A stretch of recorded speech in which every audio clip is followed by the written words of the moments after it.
గ్రామంలో ఘనంగా గణతంత్ర దినోత్సవ వేడుకలు నిర్వహించారు. గణతంత్ర వేడుకల్లో రాష్ట్ర సర్పంచుల సంఘం మాజీ అధ్యక్షులు మెంటపల్లి పురుషోత్తం రెడ్డి పాల్గొన్నారు.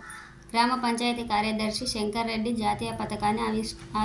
ఆవిష్కరణ చేశారు. భారత రాజ్యాంగ ముసాయిదా రచన కమిటీ చైర్మన్ అయిన డాక్టర్ బిఆర్ అంబేద్కర్ ఆశయాలకు, ఆలోచనలకు అనుగుణంగా కేంద్ర ప్రభుత్వం నరేంద్ర మోదీ నాయకత్వంలో నడుచుకుంటుందన్నారు. కార్యక్రమంలో మాజీ సర్పంచులు బారయ్య, దేవన్న, ముంద రామకృష్ణ, ఉప సర్పంచులు, వార్డు మెంబర్లు, గ్రామంలో వివిధ హోదాలో ఉన్న నాయకులు, యువకులు, గ్రామ ప్రజలు, ఉపాధ్యక్షులు, బాలబాలికలు తదితరులు పాల్గొన్నారు. ఏర్పాటు చేసినటువంటి గణతంత్ర దినోత్సవ వేడుకలకు మనందరినీ ఆహ్వానించి ఈ యొక్క విద్యార్థులు, గ్రామస్తులు, గ్రామ పెద్దలు, మరి నా సహచర మాజీ సర్పంచులు, మరి మాజీ ఎంపీటీసీలు, వార్డు మెంబర్లు, ఉప సర్పంచులు, వివిధ హోదాల్లో ఉన్న గ్రామ పెద్దలందరికీ, అదేవిధంగా మరి యువకులు, మహిళలందరికీ కూడా, అంగన్వాడీ టీచర్లకు,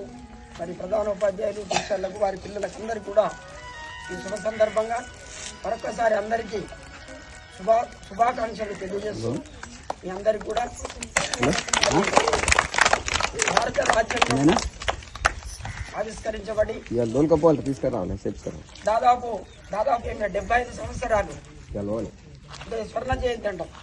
75 సంవత్సరాలు పూర్తి చేసుకున్న ఈ శుభ సందర్భంలో మరి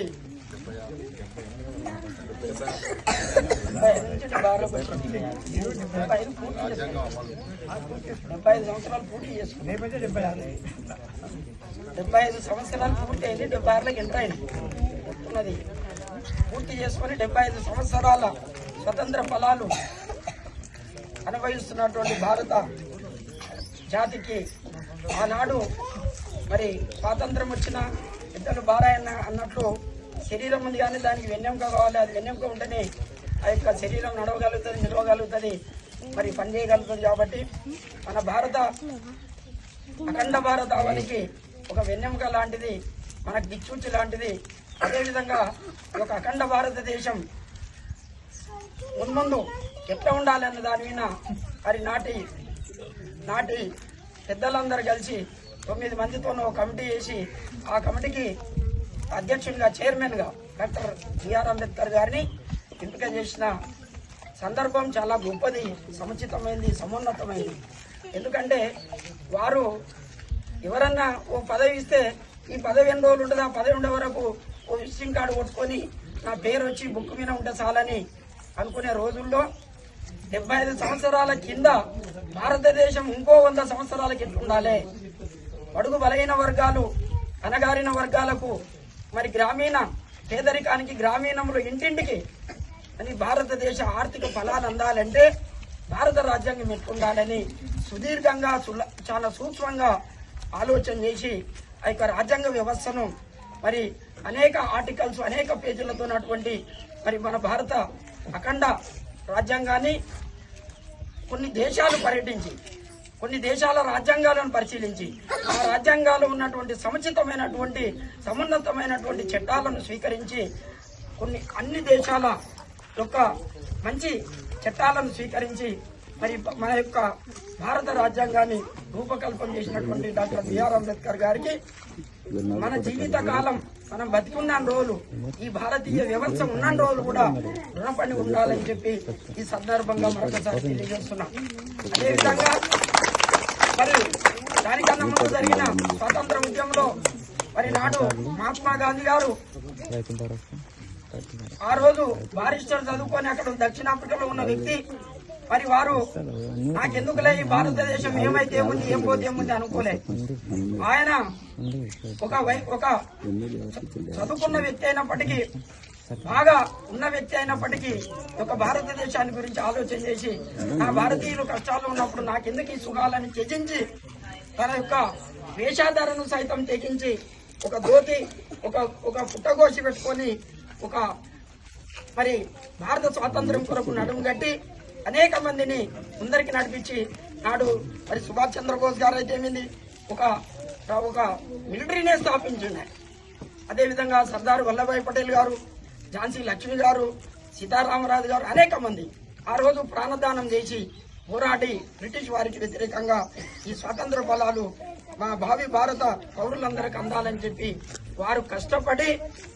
వారు త్యాగాలు చేసిండ్రు కాబట్టి